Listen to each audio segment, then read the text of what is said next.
نحمده ونصلي ونسلم على رسوله الكريم اما بعد فاعوذ بالله من الشيطان الرجيم بسم الله الرحمن الرحيم وإذ قال موسى لقومه يا قوم إنكم ظلمتم أنفسكم باتخاذكم العجل فتوبوا إلى بارئكم فاقتلوا أنفسكم صدق الله العظيم وصدق رسوله النبي الكريم ونحن على ذلك لمن الشاهدين والشاكرين والحمد لله رب العالمين الصلاۃ والسلام علیک یا رسول اللہ، الصلاۃ والسلام علیک یا حبیب اللہ۔ میرے مصطفیٰ کریم صلی اللہ تعالی علیہ وسلم کے پیارے دیوانوں، یہودی آج ہی نہیں، یہ پہلے ہی سے سرکش ہیں اور یہ قوم پہلے ہی سے اللہ کی نافرمان رہی ہے اور دنیا میں فساد پھیلانے میں ان کا کوئی ثانی نہیں ہے۔ ایک وقت ایسا بھی تھا کہ جب انہیں اپنی جانیں بچانا بہت دشوار ہوتا تھا اور اپنی جانوں پر ہونے والے ظلم کو روکنا ان کے بس کی بات نہیں تھی، تب اللہ نے ان پر فضل کیا۔ حضرت موسیٰ علیہ السلام اپنی قوم کو لے کر فرعون کے ساتھ جنگ میں داخل تھے۔ اللہ تبارک و تعالیٰ نے بالآخر حضرت موسیٰ علیہ السلام کے صدقے میں یہودیوں کو، بنی اسرائیل کو فرعون کے عذاب سے نجات دی، اور آپ نے سنا ہے کہ فرعون دریا میں غرق ہوا۔ حضرت موسیٰ علیہ السلام اسی دریا سے اپنی قوم کو لے کر دوسری پار چلے گئے، یعنی دریا کے اندر حضرت موسیٰ علیہ السلام کے عصا مارنے کے بعد راستے بنے، ان راستوں سے حضرت موسیٰ علیہ السلام اپنی قوم کو لے کر رخصت ہو گئے۔ انہی راستوں کو استعمال کرنا چاہا فرعون اور اس کی قوم نے، اس کی آرمی نے، لیکن جیسے ہی بیچ دریا میں پہنچے تو دریا کے دونوں پارٹ مل گئے اور پانی نے ان راستوں کو بہا دیا، فرعون غرق ہوا۔ فرعون کے غرق ہونے کے بعد، فرعون کے عذاب سے نجات ملنے کے بعد، حضرت موسیٰ علیہ السلام کوہ طور کے پاس ایک وادی میں اپنی قوم کو لے کر چلے گئے۔ وہاں پر آپ ٹھہرے۔ حضرت موسیٰ علیہ السلام کو اللہ کی طرف سے حکم ہوا، اے موسیٰ، ہم سے کلام کرنے کے لیے آپ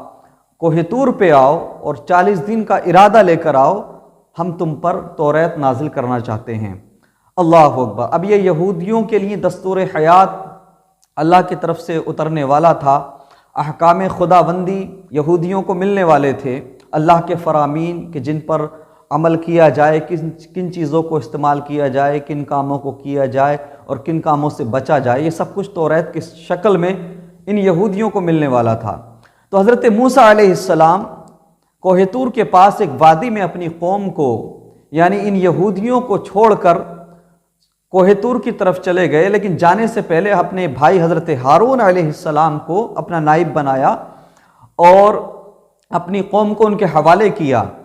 اور حضرت ہارون علیہ السلام سے یہ وعدہ لیا کہ آپ ان کی رہنمائی کریں گے اور ان کو برے کاموں سے روکے رکھیں گے۔ میرے مصطفیٰ کریم صلی اللہ تعالی وسلم کے پیارے دیوانوں، جیسے ہی حضرت موسیٰ علیہ السلام کوہ طور پہ گئے نا، تو ادھر یہ بڑے سرکش لوگ تھے، ان یہودیوں بڑے بڑے مکار اور عیار قسم کے لوگ تھے۔ اس موقع کا فائدہ اٹھا کر، چونکہ حضرت ہارون علیہ السلام نرم طبیعت کے مالک تھے، انہوں نے سوچا کہ اب تو حضرت موسیٰ نہیں ہیں۔ انہی یہودیوں میں ایک جادوگر تھا جس کا نام سامری تھا، اس نے کیا کیا کہ حضرت موسیٰ نہیں ہیں، ان کی غیر موجودگی کا فائدہ اٹھایا تو تمام یہودیوں سے اس نے سونا اکٹھا کیا، زیورات اکٹھے کیے، اور اکٹھے کرنے کے بعد میں ان کو بچھڑے کی شیپ دی، بچھڑا نما بنایا، اور اس کے بعد میں ایک مٹی اس کے منہ پر ماری تو پھر وہ بچھڑا بولنے لگا۔ اب جب یہودیوں نے اس بچھڑے کو بولتا ہوا دیکھا تو سب میں کوہرام بپا ہو گیا، سارے یہودی دوڑے دوڑے اس بچھڑے کے پاس آئے تو سامری جادوگر نے کہا،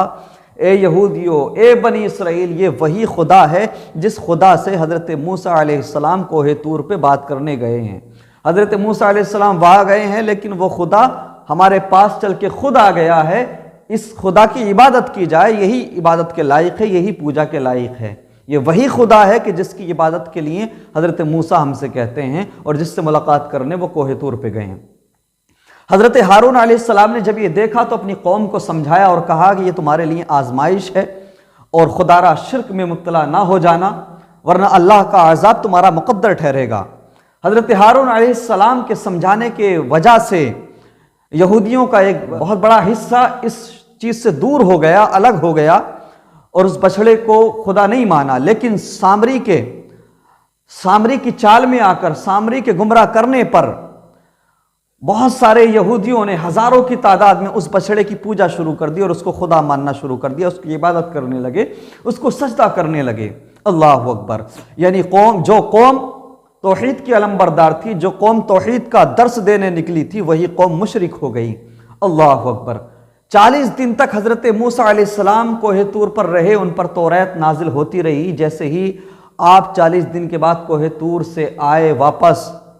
تو آپ نے دیکھا آنے کے بعد کہ جس قوم کو توحید دنیا میں پھیلانی تھی وہی شرک کا شکار ہو گئی ہے۔ اللہ اکبر! حضرت موسیٰ علیہ السلام غضبناک ہوئے اور جلال میں آئے کہ یہ تم نے کیا کیا؟ میرے مصطفیٰ کریم صلی اللہ تعالی وسلم کے پیارے دیوانوں، اب یہ قوم اللہ کے عذاب کا شکار ہونے والی تھی، چونکہ انہوں نے شرک کیا تھا۔ یہ تو شریعت مصطفیٰ ہے نا، آج کہ بڑے بڑے، یہ تو آقا کریم صلی اللہ علیہ وسلم کا فیضان ہے نا کہ آج بڑے بڑے مشرک کھلے گھوم رہے ہیں، ایمان والوں کو چیلنج دیتے ہوئے، ایمان والوں پر ظلم کرتے ہوئے، بڑے سے بڑا مشرک، سڑے سے سڑا مشرک آج کھلا گھوم رہا ہے۔ یہ ان پر عذاب نہیں آتا، ان کو سزائیں نہیں ملتی، اس لیے نہیں کہ یہ کوئی ترم خان ہیں یا ان کی کوئی اسپیشیالٹی ہے یا کوئی خصوصیت ہے، نہیں، بلکہ اللہ تبارک و تعالیٰ نے اپنے محبوب صلی اللہ علیہ وسلم سے وعدہ کیا ہے کہ سابقہ انبیاء کی امتوں پہ جیسا عذاب آتا تھا اس طرح سے کوئی عذاب اس امت پر نہیں آئے گا۔ اس لیے ان کو یہ آزادی ہے، ان کو یہ چھوٹ ہے۔ میرے مصطفیٰ کریم صلی اللہ تعالی وسلم کے پیارے دیوانوں، اب اللہ تبارک و تعالیٰ کی طرف سے حکم ہوا، وَإِذْ قَالَ مُوسَىٰ لِقَوْمِهِ يَا قَوْمِ إِنَّكُمْ ظَلَمْتُمْ أَنفُسَكُمْ بِاتِّخَاذِكُمُ الْعِجْلَ فَتُوبُوا إِلَىٰ بَارِئِكُمْ فَاقْتُلُوا أَنفُسَكُمْ۔ اور یاد کرو موسیٰ نے اپنی قوم سے کہا، اے میری قوم، تم نے بچڑے کو معبود بنا کر اپنی جانوں پر ظلم کیا، لہٰذا اب تم اپنے پیدا کرنے والے کی بارگاہ میں توبہ کرو، اور وہ طریقہ یہ ہے کہ تم اپنے لوگوں کو قتل کرو۔ اب اللہ کی طرف سے حکم ہوا، اے موسیٰ، اگر تم چاہتے ہو کہ تمہاری ساری قوم کو تباہ نہ کیا جائے، ساری قوم کو نیست و نابود نہ کیا جائے، تو یہ جو لوگ ہیں جنہوں نے شرک کیا ہے، جنہوں نے بچڑے کی عبادت کی ہے، ان کو قتل کر دیا جائے، اور ان کو وہ لوگ قتل کریں آپ کی قوم کے کہ جنہوں نے شرک نہیں کیا، جنہوں نے بچڑے کی پوجا نہیں کی۔ حضرت ہارون علیہ السلام نے سامری کو پکڑا اور کہا، یہ تو نے کیسے کیا؟ ان لوگوں کو گمراہ کس طرح سے کیا؟ تو سامری نے کہا کہ جب ہمارا قافلہ چل رہا تھا تو حضرت موسیٰ علیہ السلام کے ساتھ، حضرت موسیٰ علیہ السلام کے حفاظت کے لیے میں نے فرشتوں کے سردار حضرت جبرائیل کو دیکھا، اور میں نے ان کے قدموں سے لگنے والی مٹی کو اٹھا لیا تھا۔ میں سمجھ گیا تھا بنی اسرائیل ہماری قوم کے دوسرے لوگ نہیں پہچان پائے، ان کو نہیں دیکھ پائے، لیکن میں نے دیکھ لیا تھا کہ حضرت جبرائیل علیہ السلام ہمارے قافلے میں موجود ہیں، حضرت موسیٰ علیہ السلام کے آگے آگے چل رہے ہیں۔ تو میں نے جب ان کو پہچانا تو ان کے قدموں سے لگی ہوئی مٹی یا ان کے گھوڑے کے قدموں سے لگی ہوئی مٹی کو اٹھا لیا تھا، اور وہی مٹی میں نے اس بچڑے کے منہ پر ماری، تو اس مٹی کی برکت سے یہ بچڑا بولنے لگا۔ میں نے اپنے جادو کے ذریعے جب وہ مٹی اس پر ماری تو یہ بچڑا جو ہے بولنے لگا، اسے قوت گویائی مل گئی۔ اللہ اکبر! حضرت موسیٰ علیہ السلام کو جب حکم ہوا کہ ان سے کہو اپنی قوم سے، اگر چاہتے ہیں کہ ان کی نسل ہمیشہ کے لیے تباہ نہ کی جائے، سب کو عذاب کا شکار نہ ہونا پڑے، اگر یہ چاہتے ہیں کہ ان کی بیوی بچے بچے رہیں، ان کے اہل و عیال بچے رہیں، تو جن لوگوں نے شرک کیا ہے وہ قتل ہونے کے لیے تیار ہو جائیں اور توبہ کریں۔ لہٰذا ایک ہی دن کے اندر تقریباً صبح سے شام تک 70,000 یہودی قتل ہوئے۔ جن لوگوں نے شرک نہیں کیا تھا، بچڑے کی عبادت نہیں کی تھی، انہوں نے ان لوگوں کو کہ جنہوں نے بچڑے کی عبادت کی، بچڑے کی پوجا کی، جنہوں نے شرک کیا، انہیں قتل کیا۔ تقریباً 70,000 یہودی ایک ہی دن کے اندر قتل ہوئے، صبح سے لے کر شام تک۔ باقی یہودیوں کو اللہ تبارک و تعالیٰ نے معاف فرما دیا۔ جب انہوں نے شرک کیا، اللہ کے نبی موسیٰ علیہ السلام کی بات نہیں مانی، حضرت ہارون علیہ السلام کی بات نہیں مانی، تو اللہ کا عذاب ان پر آیا، اور اللہ کی طرف سے حکم ہوا، اگر تم چاہتے ہو کہ تمہاری ساری قوم ختم نہ ہو، بنی اسرائیل پر سب پر عذاب نہ آئے، سب ختم نہ ہو، نیست و نابود نہ ہو، تو جنہوں نے شرک کیا ہے وہ قتل ہونے کے لیے تیار ہو جائیں، اور انہیں وہ قتل کریں گے جنہوں نے شرک نہیں کیا ہے۔ تو تقریباً 70,000 یہودی قتل ہوئے، اور کئی ہزار کی تعداد میں یہودی محفوظ رہے، ہزاروں کی تعداد میں۔ جو باقی بچے جنہوں نے شرک نہیں کیا تھا، اللہ نے انہیں معاف کر دیا اور اللہ ان سے راضی ہو گیا۔ یہاں پر ایک بات اور بتاتا چلوں، جب کوئی شرک کرتا ہے اور اللہ کی نافرمانی کرتا ہے تو پہلے انبیاء کی امتوں میں یہ دیکھا گیا کہ انہیں توبہ کرنے کی مہلت بھی نہ ملی، اور وہ عذاب کا شکار ہو گئے۔ لیکن حضرت ہارون اور حضرت موسیٰ علیہم السلام کے دعا کے صدقے میں اللہ تبارک و تعالیٰ نے ان مشرک یہودیوں کو بھی توبہ کی توفیق دی، توبہ کا وقت دیا، توبہ کی مہلت دی۔ انہوں نے توبہ کی، اور یہ جو قتل انہیں کیا گیا یہ ان کے لیے کفارہ تھا، یعنی قاتل مقتول دونوں ہی جنتی ہیں۔ اللہ اکبر! یعنی انہوں نے اگر یہ شرک کیا تھا تو حضرت موسیٰ علیہ السلام، حضرت ہارون علیہ السلام کی دعا کے صدقے میں انہیں توبہ کی مہلت ملی، انہوں نے توبہ کی اور انہیں قتل ہونا پڑا، اور یہ قتل ہونا یہ کفارہ تھا۔ اور حضرت موسیٰ علیہ السلام پر پھر وحی نازل ہوئی کہ قاتل اور مقتول سب بخشے گئے، اللہ تبارک و تعالیٰ نے سب کو معاف کر دیا ہے، اس لیے کہ حضرت موسیٰ علیہ السلام، حضرت ہارون علیہ السلام کی وجہ سے ان مشرکین کو مہلت ملی توبہ کرنے کی، انہوں نے توبہ کر لی تھی اس شرک سے، اور اس کے بعد وہ قتل ہونے کے لیے بھی راضی ہوئے، انہیں قتل کیا گیا، کفارے کے طور پہ وہ قتل ہوئے، تو اللہ تبارک و تعالیٰ نے سب کو معاف کر دیا۔ میرے مصطفیٰ کریم صلی اللہ تعالیٰ علیہ وسلم کے پیارے دیوانوں، آج بھی ایسا دیکھا جاتا ہے کہ ہمارے ملک میں تو الگ الگ طرح سے لوگ عبادت کرتے ہیں، پوجا کرتے ہیں، کوئی بچڑے کی، کوئی گائے کی، کوئی سورج کی، کوئی چاند کی، یہ طرح طرح کے کانسیپٹ ملتے ہیں، لوگ عبادت کرتے ہیں، پوجا کرتے ہیں، اور مسلمانوں سے اس لیے ہی چڑھتے ہیں کہ ہم تو سورج کی پوجا کرتے ہیں، ہم تو چاند کی پوجا کرتے ہیں، یہ تو صرف ایک خدا کی عبادت کرتے ہیں، ایک خدا کی پوجا کرتے ہیں۔ دوسرے لوگوں کے ہاں لوجک یہ ہے کہ جو چیز ہمیں فائدہ پہنچاتی ہے ہم اس کی عبادت کرتے، پوجا کرتے ہیں۔ چاند ہمیں روشنی دیتا ہے تو ہم نے عبادت کر لی، سورج ہمیں روشنی دیتا ہے تو ہم نے عبادت کر لی، گائے ہمیں دودھ دیتی ہے تو ہم اس کی عبادت کریں گے، پوجا کریں گے۔ مسلمانوں کا کانسیپٹ یہ ہے، مسلمانوں کا نظریہ یہ ہے، ہم یہ کہتے ہیں کہ اگر گائے ہمیں دودھ دیتی ہے تو وہ ہمارے لیے ریسپیکٹڈ ہے، ہم اس کی عزت کریں گے، اس کا خیال رکھیں گے۔ سورج اگر ہمیں روشنی دیتا ہے تو ہم اس کی ریسپیکٹ کریں گے، جو چیز ہمیں فائدہ پہنچاتی ہے ہم ان کی تعظیم کریں گے، ریسپیکٹ کریں گے، لیکن عبادت اس کی کریں گے جس نے ان سب چیزوں کو بنایا ہے، اور وہ واحد مالک، واحد کریٹر اللہ ہے، جس نے ساری کائنات کو بنایا ہے۔ قل هو اللہ احد اللہ الصمد، اور اے محبوب کہو کہ اللہ ایک ہے، اللہ بے نیاز ہے۔ تو ہم اپنے نبی صلی اللہ علیہ وسلم سے بھی محبت کرتے ہیں، جبکہ قرآن ہمیں ان کے ذریعے ملا، اسلام ہمیں ان کے ذریعے ملا، شریعت ہمیں ان کے ذریعے ملی، سب کچھ ہمیں ان کے ذریعے ملا، لیکن ہم ان سے محبت کرتے ہیں، پوجا ان کی بھی نہیں کرتے، پوجا صرف اپنے رب کی کرتے ہیں۔ ہم اپنے ماں باپ سے بھی محبت کرتے ہیں، وہ ماں باپ کے جن کے ذریعے ہم دنیا میں آئے، وہ ماں باپ کے جو ہمارے دنیا میں آنے کی وجہ بنے، جنہوں نے ہمیں پیدا کیا، جنہوں نے ہمیں پالا پوسا، جنہوں نے ہماری زندگی بہتر بنانے کے لیے نہ جانے کتنی مشکلوں کا سامنا کیا، ہم ان کے لیے بھی دل میں عزت رکھتے ہیں، ان کی ریسپیکٹ کرتے ہیں، لیکن پوجا نہیں کرتے۔ ایسے ہی ہم اپنے ملک کے لیے،